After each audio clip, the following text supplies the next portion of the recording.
In the annals of history or prehistoric time, there stood a person making an ark in the desert, waiting for the stream of water to take the ark with it, facing the mockery of people, but believes that it is the order of Allah and one day it will come true.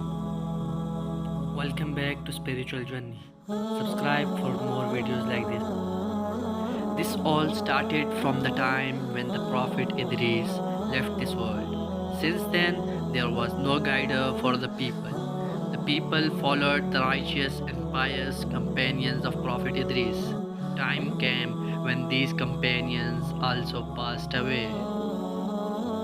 Shaitan, who watched on with shrewd eye, approached the wailing men and women as a disguised pious man, and did drag them to make statues of the pious companions as a memorial. But when the generation passed to next, Shaitan whispered them to worship statues.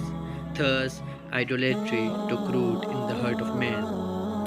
To guide the worshippers of idols, Allah decided to send a guider, Prophet Nuh. Prophet Nuh told them about the oneness of Allah and told them to ponder in universe, because this universe itself is a sign of oneness of Allah. The Nuh's people rejected his call by saying, "We see you but a man like ourselves."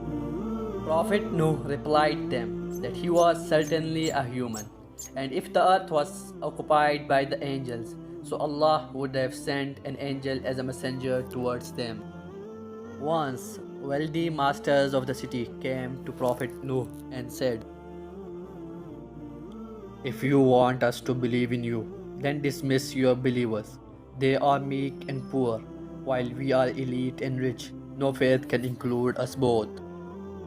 Prophet replied to their view of materialistic possessions as, "O my people, ask for no wealth for it. My reward is none but Allah.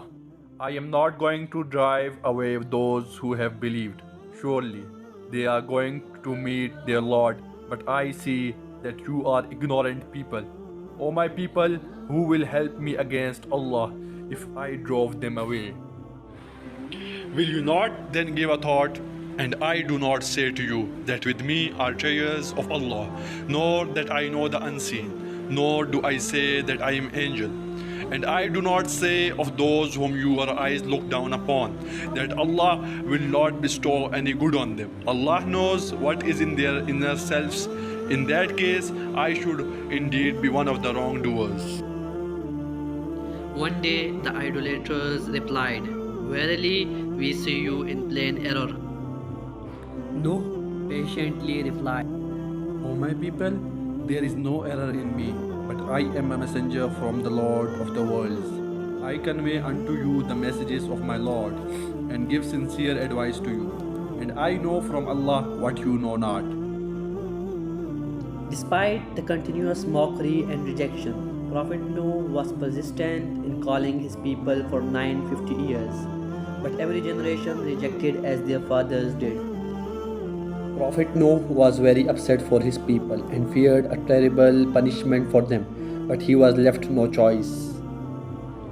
Prophet Noah prayed, My Lord, they have disobeyed me and followed one whose wealth and children give them no increase but only loss. They have plotted a mighty plot.